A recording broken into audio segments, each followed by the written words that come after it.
Hello, beautiful people. Thank you so much for tuning in. This channel is where I help new, aspiring and seasoned project managers level up their project management game. So if you're liking the sound of that, then definitely hit the subscribe button because this channel is going to be right up your street. In today's video, we are going to discuss some of the important things that you need to consider before diving into the world of freelancing.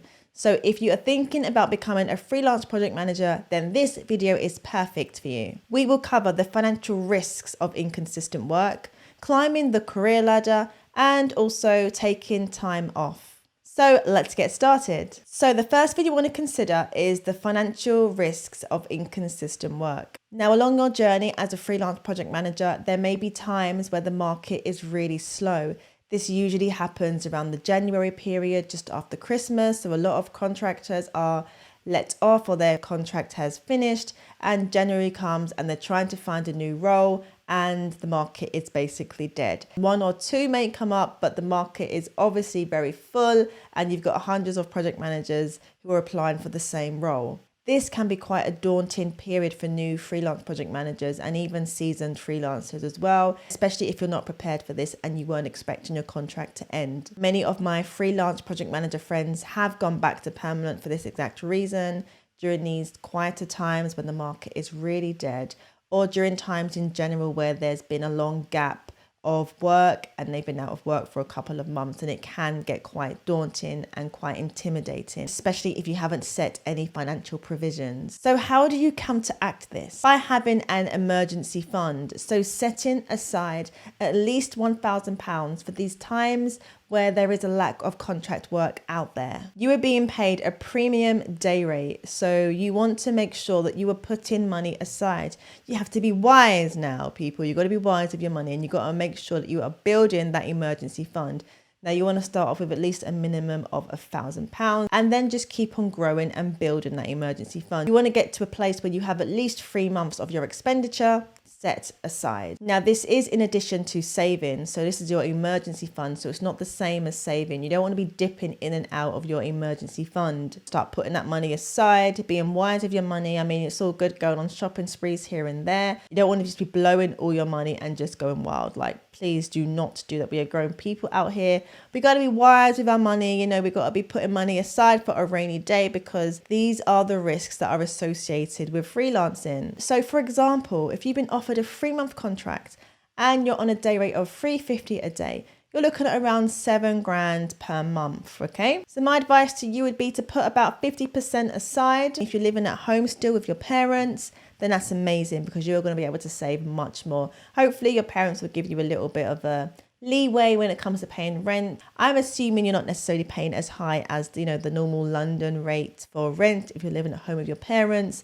So you might have a little bit more flexibility with your income. So save at least 50% of your money for that period of time. Put it aside. You'll have about 10K set aside, and that's the start of your emergency fund. Depending on your lifestyle, if you're a single mom or a single dad, or you have children and a family, then it might take a bit longer to build a good emergency fund. But regardless of that, just start putting money aside. Believe me, this is going to be really helpful for you and your family when you go through periods of time where you may be out of a contract. Also, if you have an end date for your contract and you know that the contract isn't going to be extended, then you want to give yourself time to start applying for new contract roles. So just give yourself enough time to be applying for some roles to secure your next contract whilst you're still in your contract. Also, you want to be serious about potentially creating other income streams. Look at what happened during COVID. So many people that were in permanent positions were laid off from their jobs. So you really want to have a mindset of how can I make extra money? How can I increase my sources of income so that you're not just relying on one stream? This bit of advice is for those that are in permanent positions too. Like, don't just focus on your job, your day job as being the only source of income that you're going to have. Think outside of the box and really try to create those multiple income streams. So one thing to consider is that it may be quite challenging if you really want to climb the career ladder and your overall goal is to, become a head of a project management team or department. As a freelance project manager, you may not have the relevant experience that would qualify you for one of those roles as a head. So for example, as a head of a project management team, you may be responsible for managing a budget of up to 6 million or more. So as a mid-weight project manager, your typical project budget may be between 5k and 100k. Therefore, you wouldn't necessarily qualify for those types of roles. So if career progression is something that you really want to consider, then perhaps freelancing may not be for you for a long-term scale. So what should you do? Take time out and just think about what it is that you want, what it is that you want from your career, and map out a plan as to how you want to achieve this. You may have some short-term goals financially that you want to achieve. So you may want to consider doing freelancing for a set period of time, but not long-term. It's really important that you just sit down and work out what is best for you. What do you want from your career, and how do you see yourself growing and developing? The third thing you want to consider is purposing to take time off. If you are considering freelancing outside of IR35, then you need to consider the fact that you would not be entitled to holiday pay, you won't be entitled to being paid on bank holiday or sick pay. If you want to get around that, then the best way would maybe be to go inside IR35. Perhaps that would suit you better because you would still be entitled to sick pay and holiday pay. I have a video where I speak specifically about inside and outside IR35 and some of the benefits. So go and check that video out on my page as well. So essentially what can happen as a freelance project manager is you can develop an unhealthy work-life balance where you are working non-stop because you do not want to lose money, particularly if you are outside IR35. Let me give you an example of something that you do not want to do, okay? So I was in a situation where I was freelancing. It was a 3-month senior PM contract and I was there for a total of 10 months. Now I was working remote, which is a great benefit because I try to only work remote as a freelance project manager.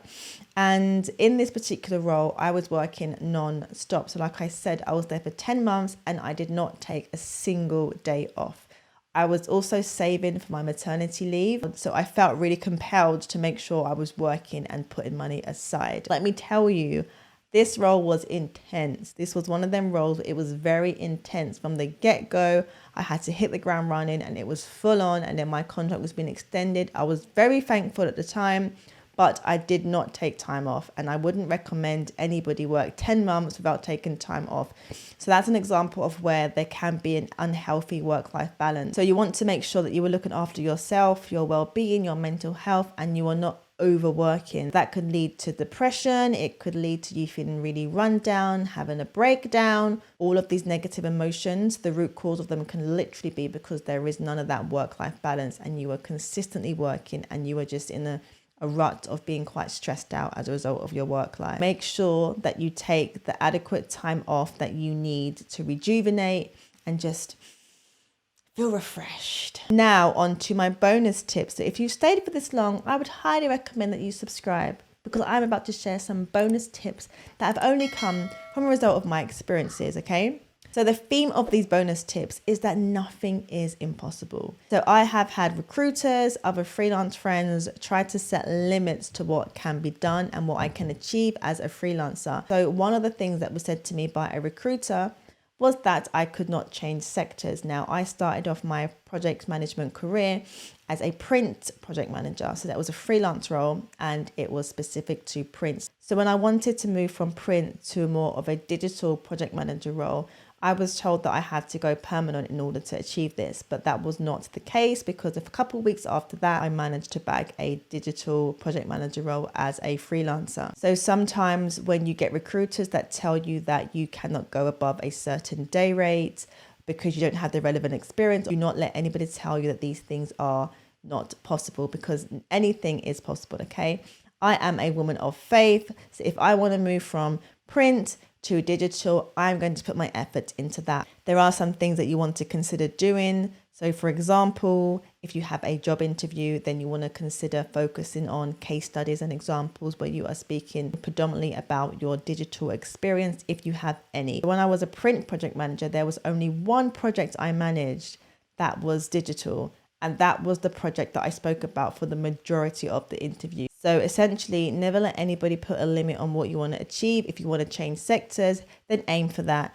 Do a bit of research. Try to work on one project at least where you can gain those essential experiences, but never put a limit on what you can achieve. My second bonus tip is when people say that freelancers are not entitled to any training. Now, this may be true if you're trying to get the company to pay for a accredited qualification such as the Prince 2, Scrum, or the Agile certification. So you may still be invited to take part in some smaller scale internal workshops or training that the company you are freelancing at may be doing. So for example, when I was a freelance digital project manager, I was able to get involved in some of their social media training. So even recently as a freelance project manager within gaming, I was invited to a frame-by-frame video animation workshop. So although these training sessions and workshops may not have been necessarily like the accredited certification that some companies pay for, they were still really, really valuable training sessions that have really helped me even up until now. So a lot of the time it is about building a relationship with your employer, doing the work, getting the work done and doing it well. And overall, just building that relationship. And I have spoken about adding value in my previous videos and the importance of adding value. Some of the rewards of that is the fact that you may be invited onto training sessions with the team. So the last thing I wanted to mention was as a freelancer, I went from a midway role to a senior role at 2 different companies.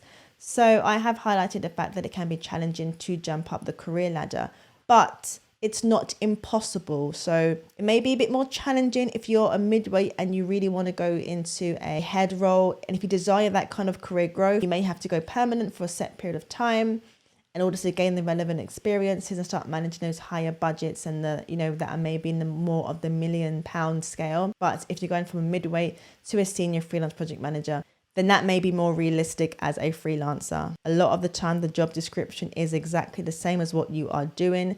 They may just want someone who's a bit more confident, someone who is able to just hit the ground running. So if you can still highlight that you can do that, then you can still be hired for a role, even if it is senior and you are a midweight PM. So don't put limits on yourself. If you are looking for more of the higher ranking roles, like the heads of departments where you're reporting into the CEO directly, potentially if you're working at a smaller company, then there may be more particular experiences that you want to gain. It may be more beneficial for you to jump into a permanent role for a set period of time. And remember, there are no limits. So you can go from freelance to perm. If you're not happy in your permanent position, then you can go freelance. But like I said, it all depends on where you see yourself, what you want to achieve from your career, and where you see yourself going. So don't put limits on yourself and don't let other people put limits on you either.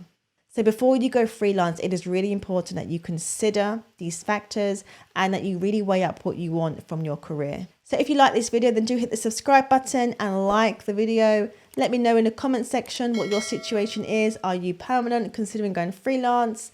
Let me know and drop me a question. I like to take some time out and answer your questions thoroughly. So do hit me up in the comment section if you have any questions. Thank you so much, and I'll see you in my next video.